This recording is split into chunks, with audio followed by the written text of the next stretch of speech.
Right? When you yell, the child's self-defense mechanism kicks in. They put up their wall and they just can't hear you.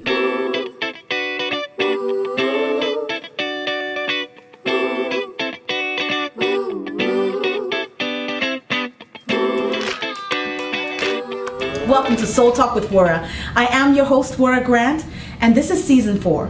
We're so excited that you've chosen to join us, to tune in and watch us today. Soul Talk is a place where we're having powerful, life-transforming topics and conversations, and they are really geared to help you build a truly soulful life. So welcome. But first of all, I want to all remind you to please subscribe to our YouTube channel and click on the notification bell so that you are always aware when we upload a new episode. Again, welcome. So today I'm so excited to have a great author, a great friend, a great speaker. Her name is Remi Makanjuola. And welcome to Soul Talk, Remi. Thank you for having me. I call you the child whisperer. So I'm going to just, read your bio. Remi is, I call her the child whisperer, like I just said. She's the founder of the Grace to Parent and the creator of Graceful Parenting, which is a holistic approach to positive parenting backed by science and rooted in faith. She is a parenting educator, a family life coach. She has an MBA degree and over 12 years of entrepreneurial experience. Remi has established herself as a strategist on a mission to influence social outcomes by building and strengthening positive family systems. And when you hear her speak today, you all will truly know why I call her the child whisperer. I have taken her courses, and I'm not just here to sell, but I'm telling you, I'm a product. My family is a product. My kids are a product of her course. Welcome to Soul Talk, Remi. Thank you so much for having me. Thank you for joining me. I'm so excited to have you. I have been chasing you since season 3 of Soul Talk, and finally you get to sit in our chair. Yay! So, Remi, I know you, but some people may not know who Remi is. So can you just share with us, who is Remi Makanjuola? Well, I love to dance. I know.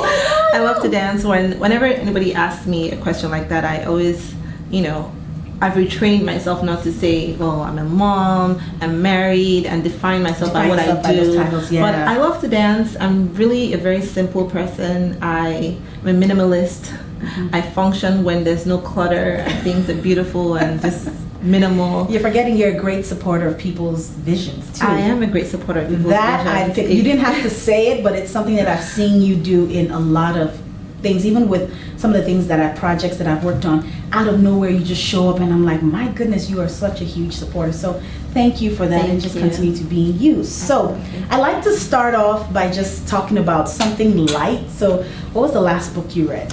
Well, I'm currently reading The Vision Code. Okay.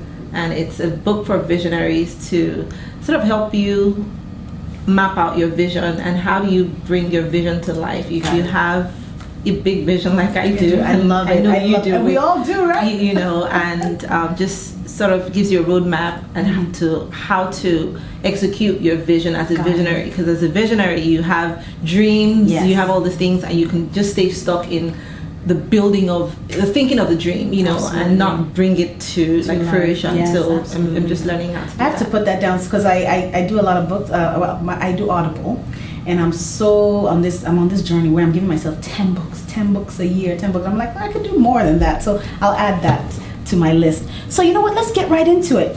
Graceful parenting. So can you tell us what that is by your definition in your company, and what inspired you to start the company?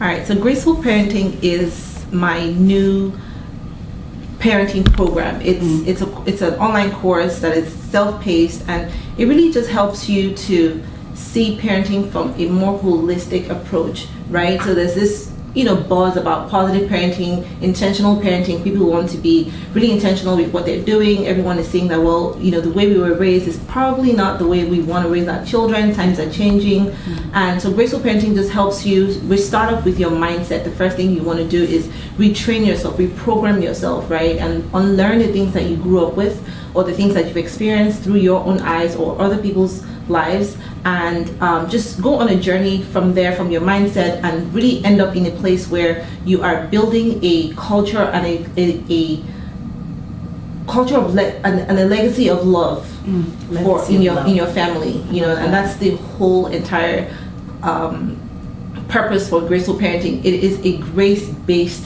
parenting where you first of all have to learn to love yourself. How do you care for yourself? How do you love yourself? How do you do the inner work that you need? Because you can't pour from an empty cup vessel, and you actually can't pour from a full cup. You can only pour from an overflowing cup. Because when you pour from a full cup, if you needed 8 ounces of water, right, and you gave away 1 ounce of that water, then you haven't got 8 ounces that you need to function, right? And that's what a lot of parents forget. We pour from a full cup. You know, a lot of us are not pouring from empty cups. Some of us are, but some of us are pouring from our full cups, and that's depleting your own supply. So you can only pour when you have excess.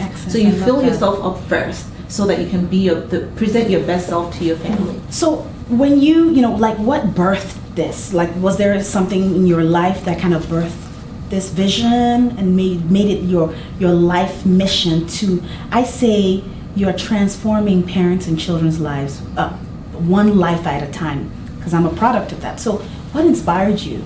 Well, it's funny that you asked that. Well, I at one point in my life, one crazy time in my life when I didn't know what I was doing, I thought I was going to be a doctor. do we ever know what we're doing at a certain age? Right. I thought I was going to be a doctor, and I really kind of was at the sight of blood. But what prompted me to do this? I think I was always meant to do this. I didn't exactly know how I wanted to work with children. I always knew that I was going to work with children.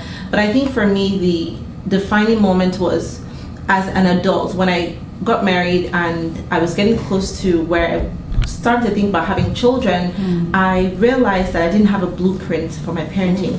I started to get scared. I didn't feel like I had a good enough example. My parents are wonderful, right? And like most well-meaning parents now, they were working tirelessly to provide the best life, right, for my siblings and I. But in working to provide that life, they were absent a lot of the time. And so when I think about my childhood, the first picture that always, without fail, and I can see it right now as if it was right in front of me, I remember myself in front of our gates, you know, when my parents are leaving the house in their cars, and then, you know, with the nanny and the security is closing the gates. I remember I see myself as that little child. That emotion is really running, running towards the gate, crying, don't leave, stay, you know, can I come? And, you know, having to go back. And that I guess that picture always triggers, like, it fuels my passion, because I knew that when I had children, I knew that I wanted to be there. I wanted to be present. I knew that I wanted to raise my children myself, not that I wouldn't have help. You know, I've had help in different aspects. I still have some help now, you know, but I wanted to be present. I wanted to really be there, you know, to parent my children. And you make a point, because, you know, we come from the same cultural background, and, you know, a lot of our parents are well-meaning, right? Because in that culture, it's really, we got to go out there, provide for the children. But what after taking your course, I'm realizing there were just some of those intangibles as a parent that we are not paying attention to. You could be doing everything so correctly, but just those intangibles. And I think that's what God has graced you with, is the ability to identify what those things are and help parents become more aware. So thank you for sharing that. So let's just get right into it, because I'm sure a lot of our viewers are very interested and want to kind of get to know a little bit more about what you do. So one of the questions that we had here was, you know, what is that number one reason why you think children don't listen to parents, right? Because I don't think every child is born just when they come out of the womb, they're like, I'm not listening to my parents. So what is that one thing that you can share with us? So the number one reason why children aren't listening to their parents it's so simple, actually. It's because they can't hear their parents. Ooh, they can't hear their parents. You know, and there's a lot of reasons why children can't hear their parents. Number one, you are shouting, you're yelling, right? When you yell, the child self-defense mechanism kicks in. Wow. Right? It just goes up. Their walls go up, and it sounds like, it's muffled because they put up their wall and they just can't hear you. So it's not that they don't want to listen, they don't want to do what you're saying, but because they're so scared, they have put up their like fight or flight, right? They put up their walls and they just can't hear you. So when you yell, no learning takes place. Interesting. What changes behavior is when learning takes place. So when you yell, learning doesn't take place. Or if you repeat yourself, so you want to tell your child, hey, John, Jane, whatever, can you get me a cup of water? And you just told them that a second ago. They haven't even had time to process the information you're shooting at them, and you're asking them again. And so you train your child over time that mom is not ready or dad is not ready for you to listen until they say it multiple times. So the first time you say it, they don't move, because they're trained that way. They know you're going to repeat yourself, so I'll just wait for her to get to the 5th time, and then the parent, you're getting frustrated. You're getting frustrated, and then you start to yell, and then that cycle just continues. My God, I would have never thought, and one thing that talking to you is like, oops, it's raising those alarms, because, I'm thinking, didn't you hear me? I just said do this. But we also have to realize, one thing I'm learning too with my daughter is, their brains are not developed like the adult brains. And so our responses too sometimes is like, we want it done now, but just like you at work, give me time to process the information, and then, I love that. Oh. We're all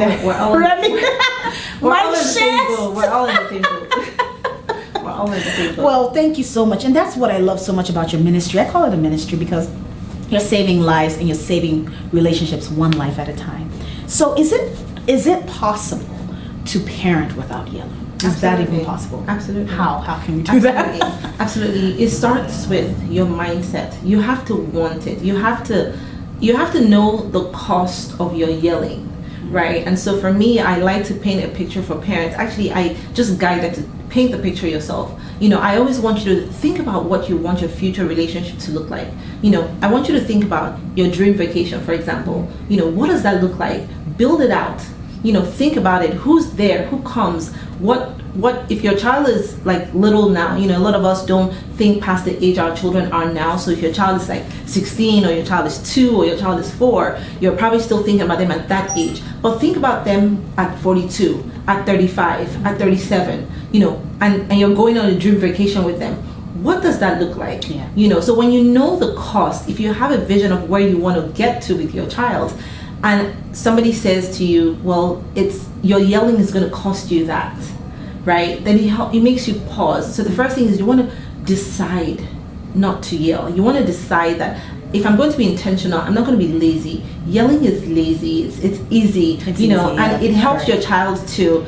It looks like it's working because your child complies, but compliance doesn't necessarily equate change of behavior, right? Wow. And so when you yell, there's an opportunity cost. There's something that you're going to lose. And so if you're okay losing that, then you go ahead and continue to yell. But if you're not, you start to take the steps. The very first thing you want to do is fill your cup. Because a lot of times we respond to children's negative behavior not because of what they're doing. What they're doing is actually not that bad if you think about it. I mean, if your child spills milk, it's not the end of the world, right? If your child breaks their curfew, it's actually not the end of the world, right? But your response is probably because, well, I went to work today, I've been working so hard to provide for you, I was in traffic, the rent was due, and I made a mistake on the paper I was supposed to sign. You have all this stuff.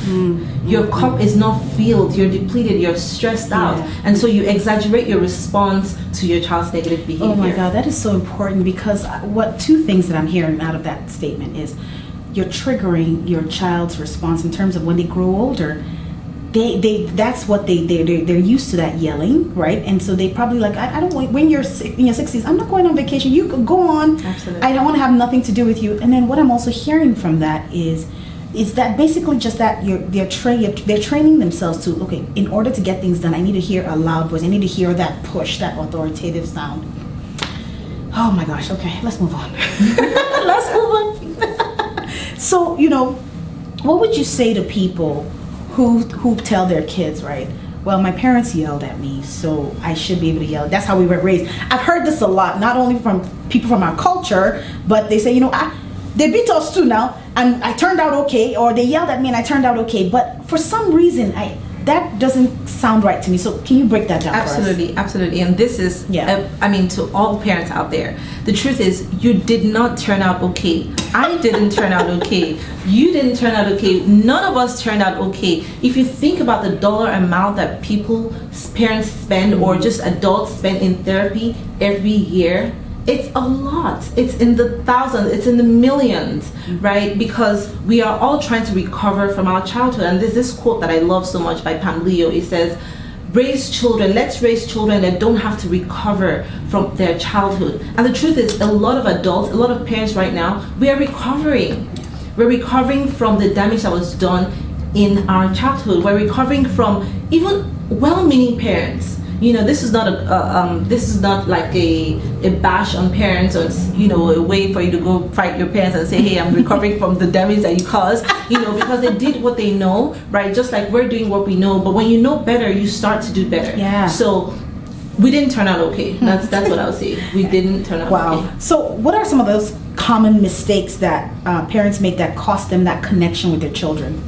Right. Well, one of the mistakes that we make is that we don't communicate with our children. It's actually the biggest thing, I think, that costs us that connection in the future, is that we don't communicate with our children. We talk to them, we talk at them, but we don't listen. We don't listen and we don't let them talk. We don't talk with them. When you're talking with someone, we're in a conversation, right? So you talk, I get your opinion, we discuss it, we talk together, but we don't talk with them. We talk at them. We're constantly telling them what to do. We're constantly giving them orders. We are constantly giving them advice. All those things are nice, but there has to be a balance. Communication is a two-way street. Relationship is a two-way street. And the way you build relationship is by communication. Can you build a relationship with someone that you're not speaking with, that doesn't value your own opinion, that is not listening back for you, for your own feedback, right? And a lot of, another thing is presence. A lot of parents spend a lot of time with their children.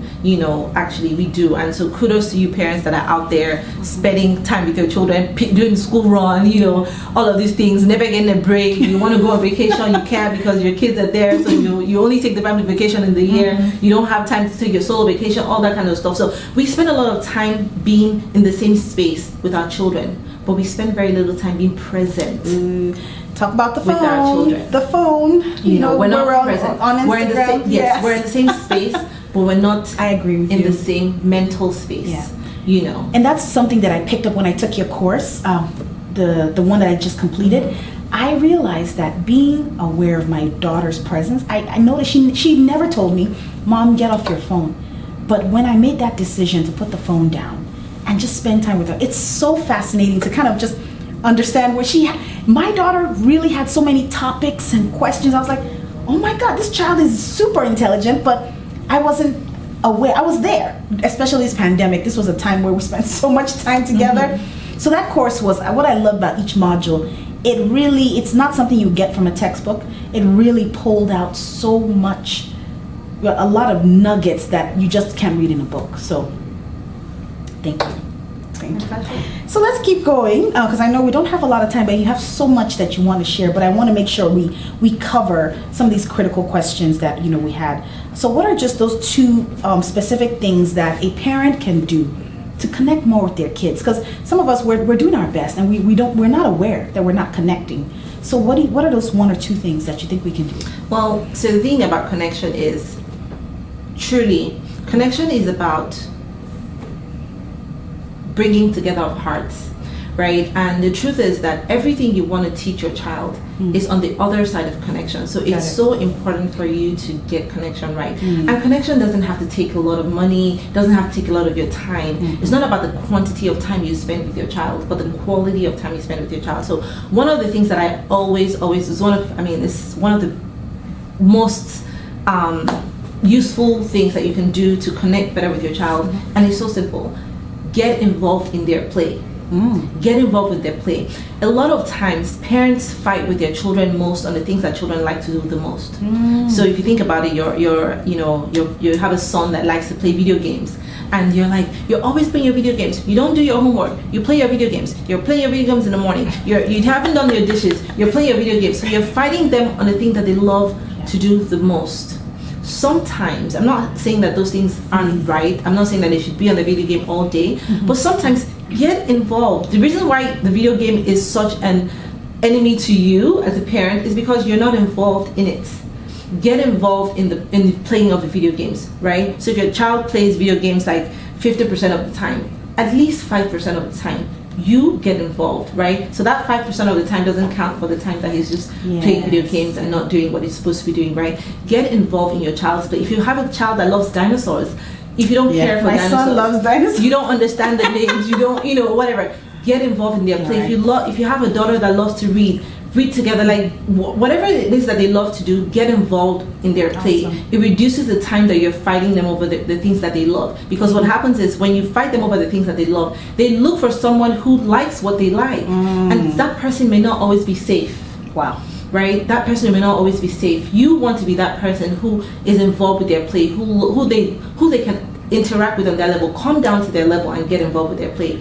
Absolutely. I just had to call out the dinosaur piece. So the other day I was playing with my son on the floor with the dinosaurs, and I really did not want to play dinosaurs. But what I realized was he must have seen something in a cartoon with the dinosaurs that was a little bit violent. I was able to address it immediately and say, oh, wait. We don't want it, because we had Spider-Man, and then we had the dinosaur was eating the neck of Spider. So I said, no, we want to be nice, So I think those are opportunities. They're training moments, right? Absolutely. As painful as it can be sometimes, I'm just being honest. Oh yeah, trust me, it's not always it's worth it, because we only have a set number of years with these kids, and then when they turn, I think 16.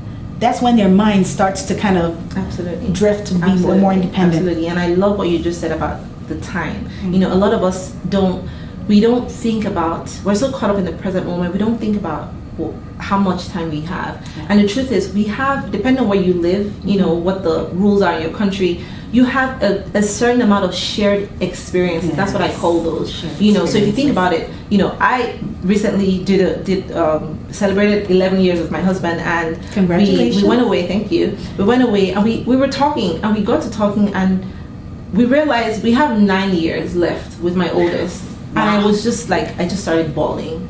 I was crying. You're right, they grow up so hard. fast. I was like, oh my gosh, I only have 9 years. And I'm thinking all the things I want to teach him in 9 years, all the things I want to, all the vacations that we want to have, all the time I want to spend, because after 18, he has a choice whether he wants to come home. Ooh. He has a choice if he wants to come for Christmas. He has a choice if he wants to come for Thanksgiving. He has a choice if he wants to come on family vacations, right? So we only have a limited amount of time of shared experiences, and we have to protect those. We have to make the most of those. I love that. So, I just have a few more questions, 3 more questions that I really want you to answer. So for our viewers, how can we apply graceful parenting at home? Well, the first thing, like I said before, is start to fill your own cup. Right? There's this book by Gary Chapman, The 5 Love Languages, and a lot of times when we think about love languages, we think about love languages in context of how do I love somebody else, or how do I receive love from somebody else. But I want you to start thinking about love languages as how do I love myself? What are the things that would help my physical well-being, that would show me that I love me, right? What are the things how can I spend quality time with myself? How can I speak words of affirmation over myself? What sort of acts of service can I do to show me that I love me? How can I give to myself? Like, what do I need? What can I gift to myself? How do I show myself that I'm special to me? It's the first thing you need to do. You can't pour out of yourself if you're not full yet. So that's the first thing you need to do.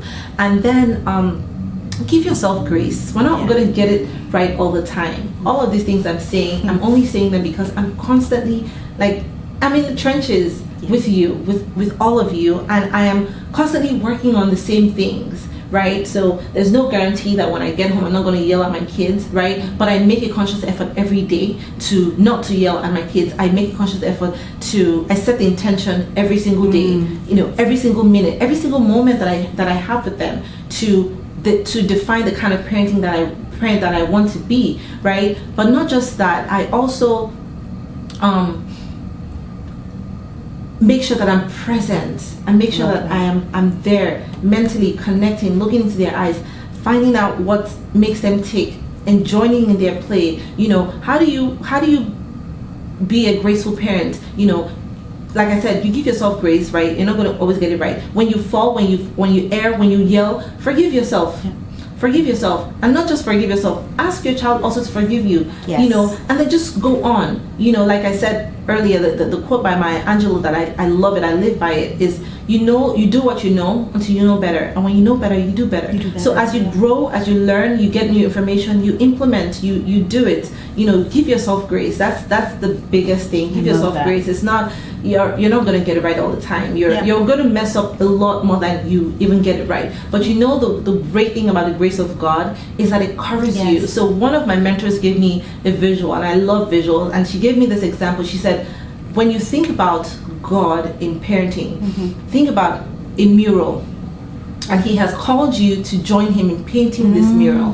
He's the master artist, so he has the outline, and you just go in and he says, paint it through and all of that, and you're nervous because you're like, God, I'm not a painter, I'm not an artist, I don't know what to do, I don't know, I may mess this up, but then every day for 5 days, right, you're coming and you're painting and you're looking and like, this thing doesn't look like a masterpiece. But every day you go home, he comes back behind you and he corrects all the wrongs. He goes behind your painting and he just, a little more blue here, a little more white here, a little more green here, he blends the colors, he does all these things. By the end of your time, when you look at your picture, you're like, wow, how did I do that? But you didn't, because God came right behind you. That's that grace. Wow. And that's why it's so important not to kill yourself. Yes, that's and I think that even not only in parenting, I think that even applies to you in any walk of life, right? We are going to make mistakes because we are human, but we will always come out of it, just as long as, what is this saying, whereby it's okay to fall, right? It's okay to fall down, but always make sure you get up, right? So we are at the end of our interview. I wish we could go on and on and on, but before we go, can you just share directly with our audience, in 30 seconds, a word that God lays on your heart, or just something you want to share in terms of graceful parenting? I think that don't be too hard on yourself. Okay, don't be too hard on yourself. Just know that God is going to cover you. The grace of God is a gift that you don't have to, none of us deserve. You don't have to do anything extra. A lot of times we want to be so much for our children. We want to give them everything. We're constantly feeling like, oh, I'm not doing enough. But I want to offer you a mindset reframe, right? So overwhelm and guilt is something that we are constantly dealing with as parents. But anytime you feel overwhelmed, anytime you feel guilty about something you're not doing, I don't want you to run away from it. I don't want you to feel like, oh my gosh, try to convince yourself that no, I'm not feeling guilty, or I'm not, and run away from it. Name it. Yes, I am overwhelmed. There's a lot. I have 3 kids, and I have, this work, and I have this spouse, and I have all these things, and I am overwhelmed. But here are the things, here's one thing that I can do that moves me closer to my goal. Whatever it is, you're usually overwhelmed because you have this one big goal. What is one thing that I can do that will move me closer to my goal? And if you're feeling guilty, name it. I feel guilty that I couldn't make my son's recital yesterday, right? But last weekend, I took him to the park. Write it down. Name the guilt and then reframe the guilt. Write down the things that you're actually doing. A lot of times we focus so much on what we're not doing, and we don't remember, we don't value, we don't put preference on the things that we are actually doing. You're doing enough. You're enough. You don't need to be anybody else for your children. You are enough. You are enough. You have everything that you need, and most importantly, you have the grace of God. It comes back behind you, and He writes all your wrongs. I love that. It covers you. So your children are going to turn out just fine. That is so beautiful. my gosh, I think I'm going to use that. So Lord, I'm painting, but please come back and do some major rework. Absolutely. Remy, thank you so much for joining us on Soul Talk. It is such a privilege just to have you here, and I hope that we can connect again very soon. And I know you have another module or course coming out, so can you share with us, how they can reach you and sign up for your course? Yes, the best way to connect with me is on Instagram at Grace2Parent or via the website at gracetoparent.com, and you can always sign up for the wait list to Graceful Parenting. The next cohort is going to be starting up very soon, and so you can join the wait list and you will be the first to know when it goes live. Oh, thank you so much, Remy. I really appreciate you. Thank you. Well, guys, there you have it. Thank you so much for joining us today on Soul Talk. We definitely hope that you had a fulfilling time with us and you've learned a lot. But please make sure that you click on the subscribe. You can subscribe, right? So either way, well, let's just keep going. Subscribe and then click on the notification bell to make sure you are aware every time a new show is uploaded. Don't forget to follow us on our social media platforms or visit us at soultalkwithwura.com to leave me a message. Again, do not forget to continue to live a soulful life and continue to be the best version of yourself. See you next time on Soul Talk with Wura. Remain soulful.